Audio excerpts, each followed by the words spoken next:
7 দিন বলেছে বলে কি 7 দিনের মধ্যেই চলে যেতে হবে? এটা কেমন কথা? তো 7 দিন মানেই তো 7 দিন। 7 দিন মানে তো আর 14 দিন না। নাকি 7 দিনের ভেতরে গোপনে 14 দিন লুকিয়ে থাকে, যে বিষয়ে আমি জানি না। এমন গোপন সংখ্যা সম্পর্কে কোন স্কুলে পড়ায় আমাকে বলো।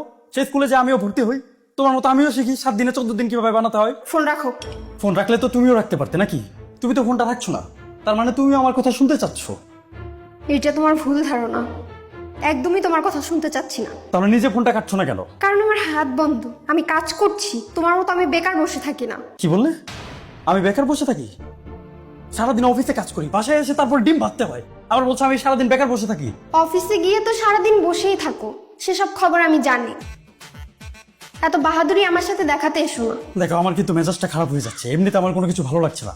প্রেশার মনে হয় হাই হয়ে যাচ্ছে, আমি এখনই অজ্ঞান হয়ে পড়ে যাবো। মেজাজ খারাপ কেন শুনি? মেজাজ খারাপ হবে না তো কি খারাপ হবে? একটা মানুষ না খেয়ে থাকতে থাকতে শুটকি মাছ হয়ে গেছে। 2 দিন পরে সে মমি হয়ে যেতে পারে, যে কোনো সময় হতে পারে, আশঙ্কা আছে। তুমি বুঝতে পারছো না? তুমি চলে গেছো আমাকে রেখে, আবার বলছো মেজাজ খারাপ কেন হচ্ছে? সুখে হচ্ছে, সুখে আমার সুখ লাগছে। তুমি না খেয়ে আছো কেন? তোমাকে কে না খেয়ে থাকতে বলেছে? না খেয়ে থাকতে আমাকে কেউ বলেনি, আর বললেও আমি শুনতাম না। ব্যাপারটা হচ্ছে বাসায় কোনো খাবার নেই, তাই না খেয়ে আছি। পকেটে টাকা আছে, বাইরে খাবার আছে, বাইরে গিয়ে খেয়ে নাও। তুমি জানো না যে আমি বাইরের খাবার খেতে পারি না? তুমি 7 দিনের জন্য গেছো, 14 দিন হতে চললো, তোমার আসার কোনো খবর নেই। তোমার কি একটুও খারাপ লাগে না? হ্যাঁ, তুমি কি করছো ওখানে? 2-1 দিনের মধ্যেই চলে আসবো। তুমি মাথাটা ঠান্ডা করো। এখন আবার এসব কথা বলছো? এই, তুমি আসবে কবে বলো তো? না আসলে সেটাও সরাসরি বলো। এসব ইঁদুর বেড়াল খেলা আর খেলতে ভালো লাগছে না। এই যে তুমি এত রাগ দেখাচ্ছ, তুমি কি জানো এইখানে তোমার শ্বশুর শাশুড়িকে কত ভালো ভালো রান্না করে খাওয়াচ্ছি? অত ভালো ভালো রান্না তোমার বাবার বাড়ির মানুষকে খাওয়ালে আমার কি লাভ? আমি তো না খেয়ে সত্যি হচ্ছি। তোমার শ্বশুর শাশুড়িকে আমি ভালো ভালো রান্না করে খাওয়াচ্ছি, তোমার কিছুই যায় আসে না। তুমি কিন্তু দিন দিন খুব স্বার্থপর হয়ে যাচ্ছ। হ্যাঁ, আমি স্বার্থপর হব না, আমি আর উদার হব।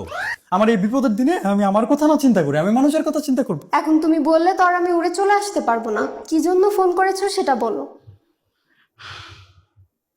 অনেকক্ষণ যাবত একটা ডিম ভাজার চেষ্টা করছি, কিন্তু ডিমের খোসা ডিমের ভিতরে পড়ে গেছে,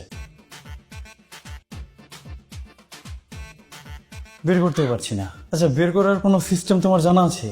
জানা থাকলে বলো তো কিভাবে বের করবো। কোনো অঙ্কের সূত্র দিয়ে ওটা বের করা যাবে না। হ্যাঁ, বুঝতে পেরেছি, কিন্তু এটা বের করবো কিভাবে? নিজেরই হাত দিয়ে বের করতে হবে। আমার ভাজা কাটা নাড়ানাড়ি তো অতটা ভালো না, আবার হাত দিয়ে তুলতে গেলে হাতে ছেঁকা লাগবে। কি করবো বলো তো? ঠিক আছে, ওটা ফেলে দাও আর একটা ডিম ভাজো। এই, আমি না অত ভাজাভাজির মধ্যে নেই। তুমি এক কাজ করো, সোজা বাসায় চলে আসো।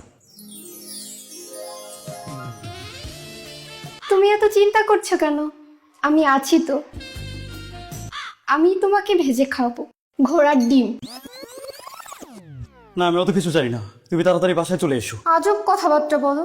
আমি এখন কিভাবে চলে আসব? তুমি জানো আজকে আমি কত ভালো একটা পুডিং বানিয়েছি, সবাই আমার প্রশংসা করেছে। অর্থাৎ তুমি রাখো তো।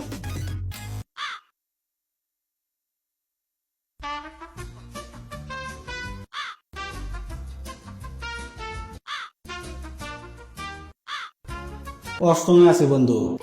কি? ওয়াশরুমে আছিস তো? আমার কল ধরেছিস কেন? আমি তো কোনো কিছু করছি না, শুধু এমনি এমনি দাঁড়িয়ে আছি। ওয়াশরুমের ভেতরে এমনি এমনি কে দাঁড়িয়ে থাকে? বউ আটকে রাখলে তো দাঁড়িয়ে থাকতেই হবে, তাই না বন্ধু? আচ্ছা, তাহলে তোর বউ তোকে ওয়াশরুমে আটকে রেখেছে। ঘটনা সত্য। যদিও তোর বুদ্ধি ছাগলের চেয়ে খুব একটা বেশি না, তারপরে তুই মানুষ হিসেবে ভালো, এটা স্বীকার করতে হবে। তোর মতো একটা ভালো মানুষকে ওয়াশরুমে আটকে রাখার কারণ? আমি শুধু বলেছিলাম আমার শালা একটা অকর্মা, নিজের ভাইয়ের নামে এই কথা তার সহ্য হয়নি। আর তারপর তোকে ওয়াশরুমে আটকে রাখলো। ঠিক ধরেছো বন্ধু, তোমার বুদ্ধি ভালো। তোকে আর কি বলবো আমি ভাই, তুই নিজেই আছিস বিপদের মধ্যে। আমার মনে হচ্ছিল আমি বেশি বিপদে আছি, এখন দেখতে পাচ্ছি আমার চেয়ে বেশি বিপদে তুই আছিস। ঠিক আছে, রাখি।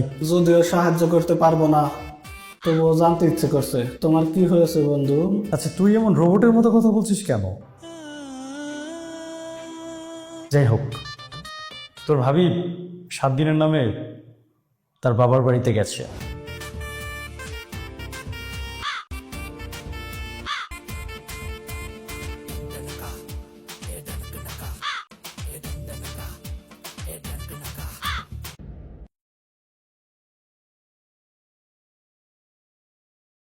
আজ প্রায় 14 দিন হতে চললো, আসার কোনো নাম নেই। রান্নাটাও করতে পারি না, বাইরের খাবারও খেতে পারি না, আছে একটা যন্ত্রণার মধ্যে।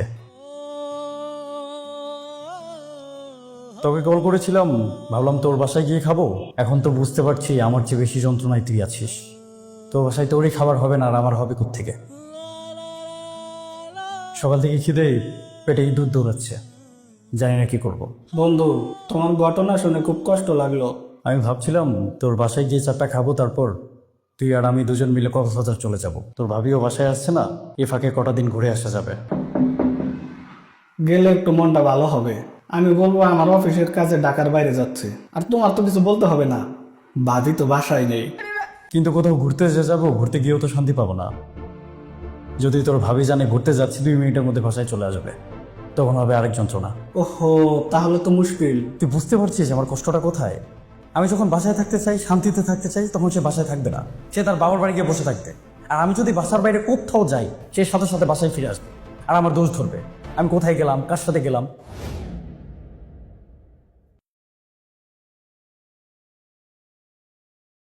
আচ্ছা ফোনটা রাখ, আমি তোকে পরে ফোন করছি। হ্যালো বন্ধু, হ্যালো।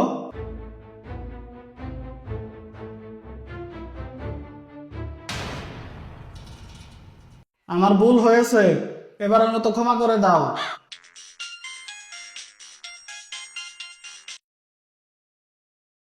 বলো। এত মজা করে কি খাচ্ছ? কেন, তুমি খাবে নাকি? না খাবো না, আমি খেয়েছি। খেয়েছো? কি খেয়েছো? বাতাস বাতাস খাচ্ছি অনেকক্ষণ যাব। বাহ, বাতাস খেতে কেমন লাগলো? অনেক মজা, ডিমের খোসার চেয়েও বেশি মজা। তাই নাকি? তাহলে তো খেতে হবে একদিন। কবে খাবে শুধু বলো। এক গাড়ি ডিমের খোসা আমার শ্বশুর বাড়িতে আমি পাঠাবো, যত কষ্টই হোক আমি তোমার জন্য এই কাজটুকু করব। তুমি কবে খাবে বলো। তুমি কবে পাঠাতে পারবে বলো? এই তো ঢাকার বাইরে যাচ্ছি, ফিরে এসে পাঠাতে পারবো। কোথায় যাচ্ছ? বললামই তো ঢাকার বাইরে যাচ্ছি। ঢাকার বাইরে কোথায় যাচ্ছ? ওই যে কি যেন বলে জায়গাটার নাম, কক্সবাজার যাচ্ছি। কি, কক্সবাজার যাচ্ছ? নেটওয়ার্কের প্রবলেম নাকি? হ্যালো, শুনতে পাওনি? কক্সবাজার যাচ্ছি। কক্সবাজার যাচ্ছ কি মনে করে? আরে হঠাৎ করে একটা অফিসিয়াল কাজ পড়ে গেল, এত দূরে কে যেতে চাই বলো? আমার তো যাবার কোনো ইচ্ছে নেই, কিন্তু অফিসিয়াল কাজ না যেয়েও পারছি না, যেতেই হবে। এর মধ্যে তুমিও তো বাসায় নেই, থাকলে অবশ্য একসাথে যেতে পারতাম। আমি থাকলেই বা কি হতো? আমাকে কি অফিসিয়াল কাজে নিয়ে যেতে নাকি? সেটাও অবশ্য নিয়ে যেতে পারতাম না, খামাখা তোমাকে আশা দেখিয়ে বা কি লাভ?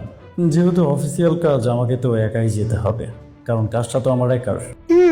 বুঝতে পেরেছি। ঠিক আছে, আমি ব্যাগ গোছাবো, তোমার সাথে পরে কথা বলছি। আজকেই যাবে? হ্যাঁ, তোমাকে বললাম কি ইমিডিয়েটলি যেতে হবে। তুমি কিন্তু আমাকে নিয়ে একদম টেনশন করো না, আমি বাইরে থেকে খেয়ে নেব। তুমি যেহেতু আসছোই না, এবার মনে হয় আমার বাইরে খাবার অভ্যাসটা করতে হবে। ঠিক আছে, রাখছি। ও শোনো, হ্যাঁ বলো। বাসায় আমার কিছু কাগজপত্র ফেলে এসেছি, ওগুলো আমার লাগবে। ঠিক আছে, বাসায় এসে নিয়ে যেও। তোমার কাছে বাসার চাবি আছে না? হ্যাঁ ছিল। তাহলে তো হয়েই গেল, তুমি যে কোনো সময় এসে নিয়ে যেও। চাবিটা হারিয়ে ফেলেছি। ঠিকই, চাবি কখন হারালে? ওই তো কখন যেন হারিয়েছি, আমার খেয়াল নেই। এত ইম্পর্টেন্ট একটা বিষয় তোমার খেয়াল নেই মানে কি? চাবি হারিয়ে গেছে বাসার, যে কোনো সময় বাসায় চুরি হতে পারে। আমাকে তো এই বিষয়ে তুমি কিচ্ছু বলনি। তোমাকে আমি বলতাম, কিন্তু কাজের চাপে বলতে ভুলে গিয়েছিলাম। ঠিক আছে, এখন তাহলে কি করবো বলো তো? আমারও তো ইমিডিয়েটলি বের হতে হবে। আমি কি চাবিটা বাসার সামনের সুপার শপে রেখে যাব? আর না না, কার কাছে চাবি রেখে যাবে? এ যুগে কাউকে বিশ্বাস করা যায় নাকি? তাহলে এখন আমি কি করব বলো? আমার টিম এমার্জেন্সি বের হতে হবে। ঠিক আছে, কি আর করার, তুমি বাসায় থাকো, আমি আসছি। তুমি আসছো মানে কি? আসছি, তুমি কখন আসবে? একটু পরেই আসছি। একটু পরে আসবে মানে কি? আমি কি এখন তোমার জন্য অপেক্ষা করব? আমার তো যাওয়ার টাইম হয়ে যাবে, সবাই তো আমাকে রেখে চলে যাবে। আচ্ছা ঠিক আছে, আমি তাড়াতাড়ি আসবো। তাড়াতাড়ি আসবে? এত তাড়াতাড়ি কিভাবে আসবে? আর এত তাড়াতাড়ি আসার কি বা দরকার? কি বলছো তুমি? আমি আসবো না? ঠিক আছে, তুমি এসো, আমি তোমার জন্য অপেক্ষা করছি। কে জানে কতক্ষণ অপেক্ষা করতে হবে। আবার এমনও হতে পারে বাসায় আসার পর তুমি অসুস্থ হয়ে পড়লে, আমার সামনে অজ্ঞান হয়ে ফ্লোরে পড়ে গেলে, তখন তোমাকে নিয়ে আবার হসপিটালে দৌড়াদৌড়ি করতে হবে। 3 দিন তোমার জ্ঞান নাও ফিরতে পারে, তখন তো এই অবস্থায় তোমাকে ফেলে আমি কোথাও যেতেও পারবো না। এভাবে হয়তো আমার যাওয়াটাই হবে না। ঠিক আছে, রাখছি। আরে হ্যালো,